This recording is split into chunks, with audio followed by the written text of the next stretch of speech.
Hi guys, ഇപ്പോൾ മാർക്കറ്റിൽ available ഉള്ള 10,000 തൊട്ടിട്ട് 50,000 ഈ ഒരു റേഞ്ചിലുള്ള ദ ബെസ്റ്റ് മൊബൈൽസ് ഏതൊക്കെയാണ് നമുക്ക് നോക്കാം. അണ്ടർ 10,000 രണ്ട് മൊബൈൽ ഞാൻ സെലക്ട് ചെയ്തിട്ടുണ്ട്. അതിൽ ആദ്യത്തെയാണ് മോട്ടോ G35. ഓൾമോസ്റ്റ് ഒരു 10,000 ആണ് ഇതിൻ്റെ ബഡ്ജറ്റ് വരുന്നത്. Full HD പാനലാണ്. 120 ഹേർട്സിൻ്റെ ശ്രദ്ധിക്കും, 120 ഹേർട്സിൻ്റെ റിഫ്രഷ് റേറ്റുള്ള പാനലാണ് വരുന്നത്. അപ് ടു 1000 നിറ്റ്സിൻ്റെ ഒരു ബ്രൈറ്റ്നസ്സും ഉണ്ട്, പീക്ക് ബ്രൈറ്റ്നസ്. അതായത് അണ്ടർ 10,000 ഇത് കിട്ടുക വലിയൊരു കാര്യമാണ്. പിന്നെ മെയിനായിട്ട് ഇതിൻ്റെ ഡ്യുവൽ സ്പീക്കർ സെറ്റപ്പ്, നല്ലൊരു സൗണ്ട് ക്വാളിറ്റിയാണ് നമുക്ക് കിട്ടുന്നത്. ഡ്യുവൽ ക്യാമറയും കുഴപ്പമൊന്നുമില്ല. 50+8 അൾട്രാ വൈഡ് സെൻസർ വരുന്നുണ്ട്. അതുകൂടാണ്ട് നമുക്ക് ഇതിൽ 4K അപ് ടു 30 FPS നമുക്ക് ഷൂട്ട് ചെയ്യാം. നല്ലൊരു കാര്യമാണ്. 16 മെഗാ പിക്സലിൻ്റെ ഫ്രണ്ട് ക്യാമറ ഉണ്ട്. ഓക്കെ, നോർമലാണ്. വലിയൊരു പ്രീമിയം മൊബൈൽ യൂസ് ചെയ്യുന്നത് നമുക്കൊരു ഫീൽ എന്തായാലും കിട്ടും. അതുകൂടാണ്ട് അതിൽ IP52 റേറ്റഡ് ഇതാണിത്. അതായത് IP52 അണ്ടർ 10,000 ഭയങ്കര വലിയൊരു വാല്യൂ ഫോർ മണിയാണ്. ഗൊറില്ല ഗ്ലാസ് 3ൻ്റെ പ്രൊട്ടക്ഷൻ വരുന്നുണ്ട്. പിന്നെ ഇതിൻ്റെ കുറച്ചൊരു ഡൗൺ സൈഡ് കോൺസ് എന്ന് പറയുമ്പോൾ കോൺസ് അല്ല, കുഴപ്പമില്ല. പ്രൊസസ്സർ നമുക്കൊരു യൂണിസോക്കിൻ്റെ T760, അവിടെയാണ് ഈ ഫോണിന് മെയിനായിട്ട് ഒരു അടി കിട്ടുന്നത്. എന്നാലും കുഴപ്പമില്ല, ഡെയിലി യൂസിനൊക്കെ എന്തായാലും നമുക്ക് കുഴപ്പമില്ലാണ്ട് യൂസ് ചെയ്യാം. 4GB RAM ഉണ്ട്, 5000 mAh നല്ലൊരു ബാറ്ററി ഉണ്ട്. അടുത്ത മൊബൈലാണ് പോക്കോ M6 Pro 5G മൊബൈലാണ്. ഒരു 10,500 ആണ് ഇതിൻ്റെ റേഞ്ച്. 500 രൂപ കൂടുതലാണ്, പക്ഷേ 500 രൂപ ഇട്ടാൽ ഡെഫിനറ്റ്ലി വാല്യൂ ഫോർ മണിയാണ്. അത് എന്തുകൊണ്ടാണെന്ന് ഞാൻ ഇപ്പോൾ പറയാം. ഇതിൻ്റെ പാനൽ വരുന്നത് ഫുൾ HD+ ആണ്. 90 ഹേർട്സിൻ്റെ റിഫ്രഷ് റേറ്റ് ഉണ്ട്. സ്നാപ്ഡ്രാഗൻ്റെ 4th Gen ഇതാണ് ഇതിൻ്റെ വേരിയൻറ്റ് വരുന്നത്. സ്നാപ്ഡ്രാഗൺ കിട്ടുന്നുണ്ട്. ഒരു 500 രൂപ നമ്മൾ എക്സ്ട്രാ കൊടുക്കുക വെച്ചാൽ അവിടെ നമുക്ക് യൂണിസോക്കാണ്, ഇവിടെ നമുക്ക് സ്നാപ്ഡ്രാഗൺ ആണ് കിട്ടുക. ക്യാമറ പറയുമ്പോൾ 50 മെഗാ പിക്സലിൻ്റെ ഡുവൽ ക്യാമറ സെറ്റപ്പാണ്. 18 മെഗാ പിക്സലിൻ്റെ ഒരു സെൽഫി ക്യാമറയും വരുന്നുണ്ട്. 6000 mAh നല്ലൊരു ബാറ്ററിയും വരുന്നുണ്ട്. കൂടാണ്ട് ഫാസ്റ്റ് ചാർജറും ഉണ്ട്. ഇനി നമുക്ക് 20,000 അണ്ടർ 20,000 റേഞ്ചിൽ ഏതൊക്കെ മൊബൈലുള്ളത് നോക്കാം. സാംസങ്ങിൻ്റെ M35 5G മൊബൈലാണ്. ഇത് 19,000 19,000 ആണ് ഏകദേശം ഇതിൻ്റെ റേഞ്ച് വരുന്നത്. എക്സിനോസിൻ്റെ 1380 പ്രൊസസ്സറാണ് വരുന്നത്. പലരും പറയുന്നുണ്ട് സ്നാപ്ഡ്രാഗൺ കമ്പയർ ചെയ്യുമ്പോൾ എക്സിനോസിന് കുറേ പ്രശ്നങ്ങളുണ്ട്. അത് ഓക്കെ, ഇറ്റ്സ് ഓക്കെ. ഡെയിലി യൂസിനൊക്കെ ഒരു കുഴപ്പമില്ല, ഗെയിമിങ്ങിനായാലും കുഴപ്പമൊന്നുമില്ല. 6000 mAh ഒരു അടിപൊളി ബാറ്ററിയും വരുന്നുണ്ട്. 120 ഹേർട്സിൻ്റെ AMOLED ഗൊറില്ല വിക്ടസ് പ്രൊട്ടക്ഷനുള്ള ഒരു ഗ്ലാസ് ആണ് വരുന്നത്. അതുകൂടാണ്ട് അതിൽ 5 കൊല്ലത്തിൻ്റെ സാംസങ്ങിൻ്റെ പ്രോമിസാണ്. അതായത് 5 കൊല്ലത്തിൻ്റെ സോഫ്റ്റ്വെയർ അപ്ഡേറ്റും സെക്യൂരിറ്റി പാച്ച് അപ്ഡേറ്റും എല്ലാം കിട്ടും. അതാണ് ഇതിൻ്റെ മെയിൻ ഹൈലൈറ്റ്. 5 കൊല്ലം നമുക്ക് അപ്ഡേറ്റ് കിട്ടുക പറയുക വെച്ചാൽ നമുക്ക് 5 കൊല്ലം ഒരു പ്രശ്നമില്ലാണ്ട് ഫോൺ യൂസ് ചെയ്യാം. അതുകൂടാണ്ട് 50 മെഗാ പിക്സലിൻ്റെയും 8 മെഗാ പിക്സലിൻ്റെയും 2 മെഗാ പിക്സലിൻ്റെയും 3 ട്രിപ്പിൾ ക്യാമറ സെറ്റപ്പാണ് ഇതിൽ വരുന്നത്. പിന്നെ ഫ്രണ്ട് ക്യാമറ പറയുമ്പോൾ ഒരു 13 മെഗാ പിക്സലാണ്. ഓക്കേഷാണ്.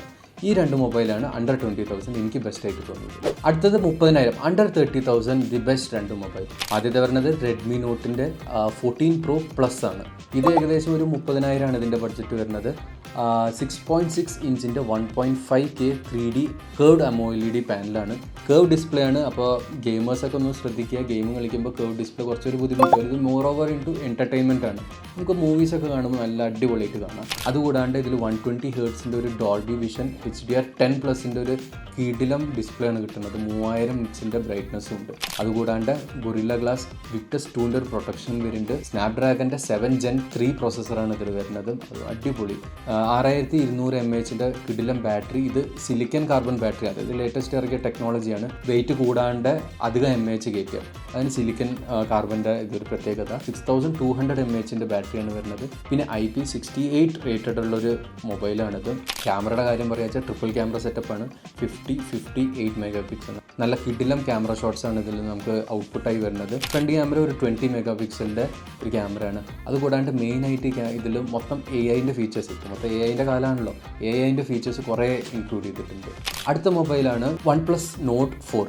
OnePlusൻ്റെ ഏറ്റവും ബഡ്ജറ്റ് ഫ്രണ്ട്ലി സെഗ്മെൻറ്റായ നോഡ് സീരീസിലെ 4th, അതായത് ഇപ്പോൾ ലേറ്റസ്റ്റ് ഇറങ്ങിയ 4th ഇതാണ്. അതും ഏകദേശം ഒരു 30,000 രൂപയിൽ നമുക്ക് കിട്ടും. മെയിനായിട്ട് എനിക്ക് ഇതിൻ്റെ ഡിസൈൻ അത്രയ്ക്ക് ഇഷ്ടപ്പെട്ടില്ല. ബാക്ക് എന്തോ പോലെ ഉണ്ട്. പക്ഷെ എന്നാലും ഇതിൻ്റെ സ്പെക്സ് ഞാൻ എന്തെങ്കിലും പറയാം. ഇത് ഇൻക്ലൂഡ് ചെയ്യാനുള്ള കാരണം ഞാൻ എന്താണ് ഇപ്പോൾ പറയാം. അതായത് 6.7 ഇഞ്ചിൻ്റെ ഒരു 1.5K AMOLED പാനൽ വരുന്നുണ്ട്. നമ്മൾ റെഡ്മിയുടെ കമ്പയർ ചെയ്യുമ്പോൾ ഇതിൻ്റെ പാനൽ കുറച്ചുകൂടി ബ്രൈറ്റ് ആൻഡ് കോൺട്രാസ്റ്റ് ചെയ്യണം ഇതിൻ്റെ. അതുകൂടാണ്ട് 120 ഹേർട്സിൻ്റെ HDR10 സപ്പോർട്ടുണ്ട്. അതുകൂടാണ്ട് സ്നാപ്ഡ്രാഗൺ 7th Gen 3 പ്രോസസ്സറാണ് ഇതിലും വരുന്നത്. ഓക്സിജൻ OS അതാണ് മെയിനായിട്ട്. ഇതിൻ്റെ OS ഒരു രക്ഷയില്ല. പിക്സൽ കഴിഞ്ഞാൽ എനിക്ക് ഏറ്റവും ഇഷ്ടമുള്ളത്, ഞാൻ പ്രിഫർ ചെയ്യണത് ഓക്സിജൻ OS തന്നെയാണ്. 4 കൊല്ലത്തെ അപ്ഡേറ്റ്സ് നിങ്ങൾക്ക് കിട്ടും. 5500 mAh കിടിലം ബാറ്ററി ഉണ്ട്. ഇതിൻ്റെ ക്യാമറ പറയുമ്പോൾ ഡബിൾ ക്യാമറയാണ്. 50 മെഗാ പിക്സൽ പ്ലസ് 8 മെഗാ പിക്സലിൻ്റെ ഒരു AI ക്യാമറയാണ്. ഫ്രണ്ട് പറയുമ്പോൾ ഒരു 16 mAh ഒരു കുഴപ്പമില്ലാത്തൊരു ക്യാമറയാണ്. ഈ രണ്ട് മൊബൈൽസാണ് അണ്ടർ 30,000. 40,000 റുപ്പീസിൽ രണ്ട് മൊബൈൽ ഏതൊക്കെ നമുക്കൊന്ന് നോക്കാം. ആദ്യത്തെ മൊബൈൽ OnePlusൻ്റെ 12R ആണ്. ഓൾമോസ്റ്റ് ഒരു 35,000 റുപ്പീസാണ് ഇതിൻ്റെ പ്രൈസ് വരുന്നത്. സ്നാപ്ഡ്രാഗൻ്റെ 8 Gen 2 പ്രോസസ്സറാണ് ഇതിൽ വരുന്നത്. ഇതിൽ നമുക്ക് കിട്ടുന്ന 1.5K XDR ഡിസ്പ്ലേ ആണ്. അതുകൂടാണ്ട് 144 ഹെർട്സിൻ്റെ റിഫ്രഷ് റേറ്റും കിട്ടുന്നുണ്ട്. HDR10 സപ്പോർട്ട് ഉണ്ട്, HDR10+ സപ്പോർട്ട് ഉണ്ട്. അതായത് ഇതിൻ്റെ പാനൽ പറയുമ്പോൾ OnePlusൻ്റെ പാനൽ നമുക്കൊരു ഇതൊരു പ്രശ്നം വരില്ല. ആകെ ഇപ്പോൾ പ്രശ്നം വന്നത് ഗ്രീൻ ലൈൻ ഇഷ്യൂസ് ഉണ്ടായിരുന്നു. അതൊക്കെ ഇപ്പോൾ company almost life long warranty ഒക്കെ തന്നിട്ട് കുറേ സംഭവങ്ങൾ ഇറക്കിയിട്ടുണ്ട്. അതുകൊണ്ട് നമുക്ക് നോ പ്രോബ്ലം, OnePlus ഒക്കെ കണ്ണടച്ചെടുക്കും, ഒരു പ്രശ്നം വരില്ല. ക്യാമറയുടെ കാര്യം വരുമ്പോൾ 50 + 8 മെഗാ പിക്സലിൻ്റെ ഒരു ബാക്ക് ക്യാമറ വരുന്നുണ്ട്. പിന്നെ ഫ്രണ്ട് വരുമ്പോൾ 2 മെഗാ പിക്സലിൻ്റെ ഒരു സാധാരണ നോർമൽ ക്യാമറയാണ്.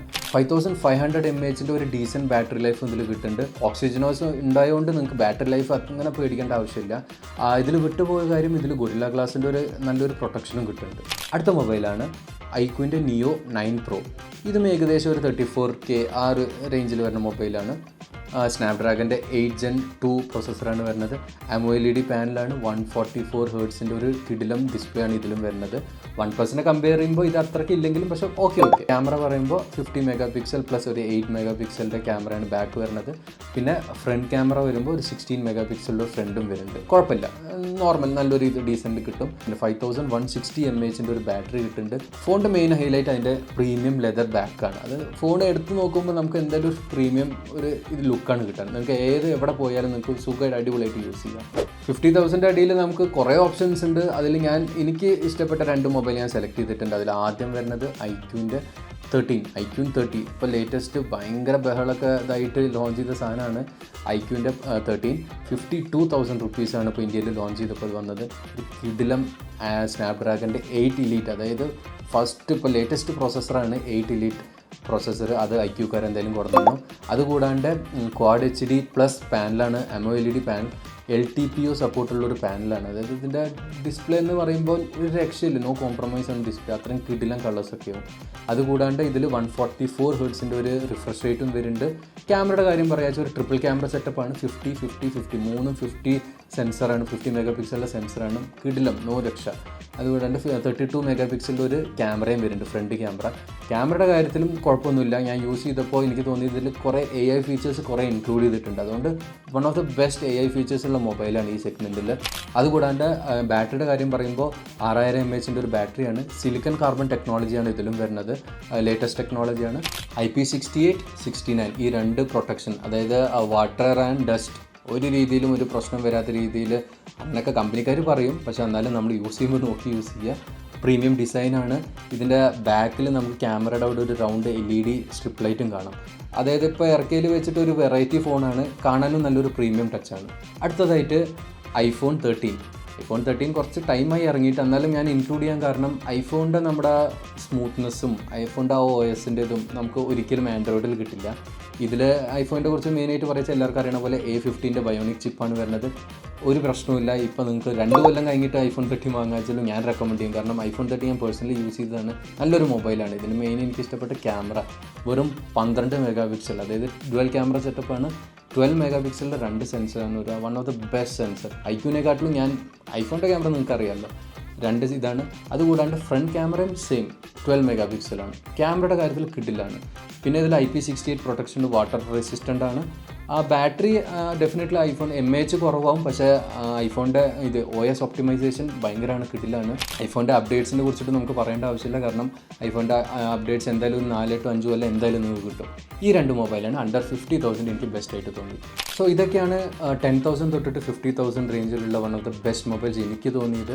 ഞാൻ എല്ലാ സെഗ്മെൻറ്റിൽ നിന്നും 2 മൊബൈൽസ് ചൂസ് ചെയ്തിട്ടുണ്ട്. കാരണം നിങ്ങൾക്കും കുറച്ച് ഓപ്ഷൻസ് വേണമല്ലോ സെലക്ട് ചെയ്യാൻ വേണ്ടിയിട്ട്. ഇത് യൂസ് ചെയ്ത് അവരുണ്ടെങ്കിൽ ഒന്ന് കമൻറ്റ് ചെയ്യൂ കമൻറ്റ് സെക്ഷനിൽ. അതേപോലെ നിങ്ങൾക്ക് വേറെ ടെക് റിലേറ്റഡ് എനി ഡൗട്ട്സ് ഉണ്ടെങ്കിൽ നിങ്ങൾക്ക് കമൻറ്റ് ചെയ്യാം. അപ്പോൾ നമുക്ക് അടുത്തൊരു പുതിയ വീഡിയോ ആയിട്ട് കാണാം. ബൈ.